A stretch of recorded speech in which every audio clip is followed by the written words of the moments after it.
Simple भाषा में सीखेंगे और सिंपल तरीका से सीखेंगे। तो बच्चों लिखा जाए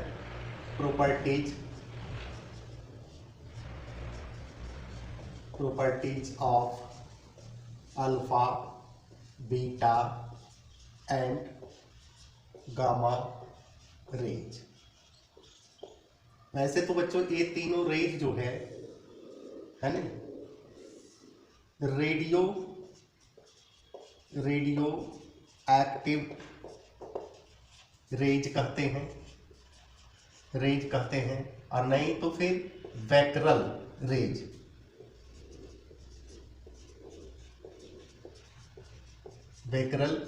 कहते हैं, है ना। तो सबसे पहले हम लोग आ जाते हैं अल्फा रेज या पार्टिकल्स। अब इसमें जो है बच्चों 2 प्रोटॉन होता है और 2 न्यूट्रॉन होता है इसके न्यूक्लियस में, यानी 2 प्रोटॉन होता है तो स्वाभाविक है कि 2 यूनिट चार्ज इसका होगा और 2 न्यूट्रॉन है यानी 4 AMU मास होगा। यानी 2 नंबर पर कौन एलिमेंट है, स्वाभाविक है हीलियम 2 और इसका मास 4 होगा।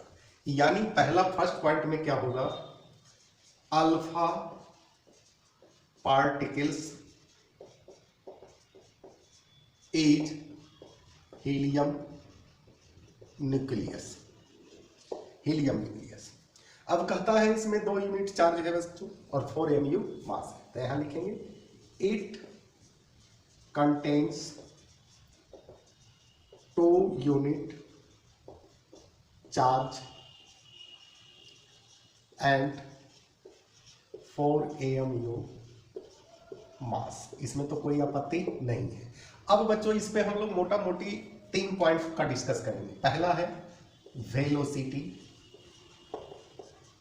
दूसरा है पेनिट्रेशन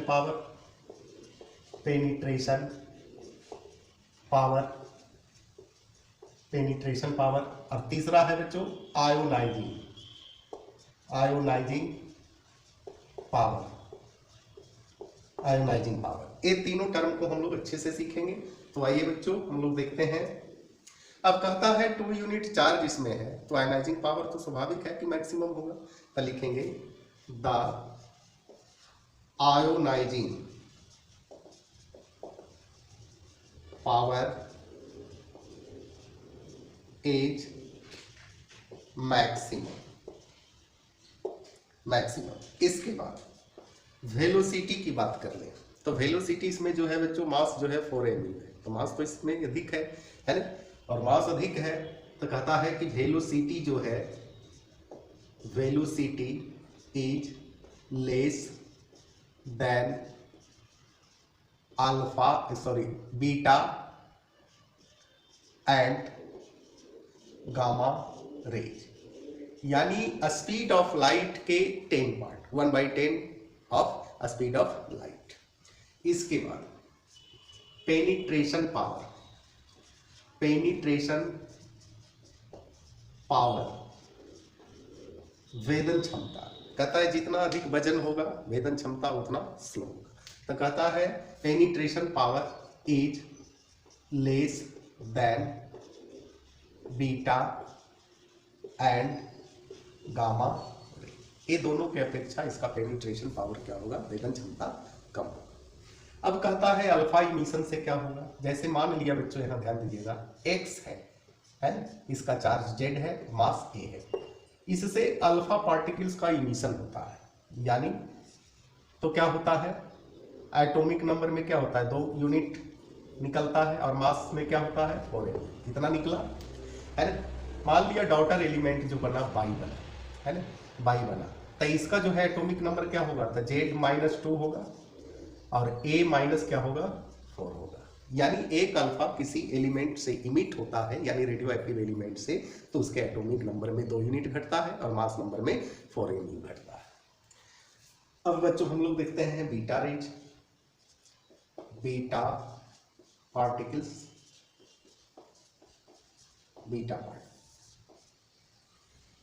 अब कहता है कि ये जो है बच्चों जस्ट लाइक इलेक्ट्रॉन है, मास इसका निग्लिजिबल होता है। इलेक्ट्रॉन का मास क्या होता है 1/37 AMU, लगभग क्या 0 होगा, है ना, 0 होगा। तो कहता है कि बीटा पार्टिकल्स का जो है मास जो है अनडिफाइंड है ना।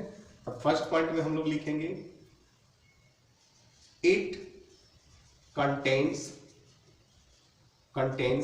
1 यूनिट चार्ज। इसमें जो है बच्चों 1 यूनिट चार्ज होता है। अब चार्ज स्वाभाविक है कि अल्फा पार्टिकल्स का जो है हाईएस्ट चार्ज है, इससे कम है बीटा का, तो क्या होगा आयोनाइजिंग पावर जो है अल्फा के अपेक्षा कम होगा। यहाँ लिखेंगे the ionising power less than alpha range, है ना। इसके बाद velocity, the velocity is more than alpha range. कहता है अल्फा रेंज के वेलोसिटी से 10 गुना अधिक, यानी लगभग स्पीड ऑफ लाइट के लगभग बराबर। वेलोसिटी मास इसमें है नहीं, है ना, तो क्या होगा penetration power is more than alpha range. Alpha range से इसका भेदन क्षमता क्या होगा अधिक होगा कि नहीं।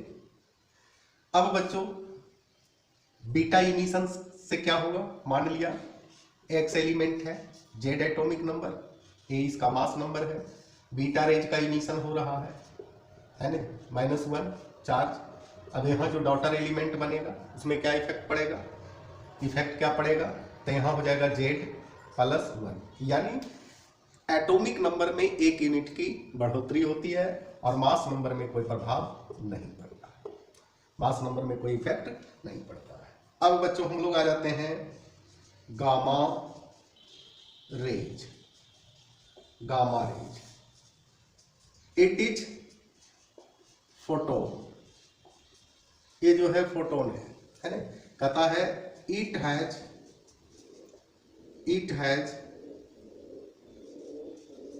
नो चार्ज, इसमें कोई चार्ज नहीं होता है। आयनाइजिंग पावर क्या होगा, आयनाइजिंग पावर होगा या तो 0 कर दीजिए, नहीं तो वेरी मिनिमम कर दीजिए। The ionising power is 0। इसके बाद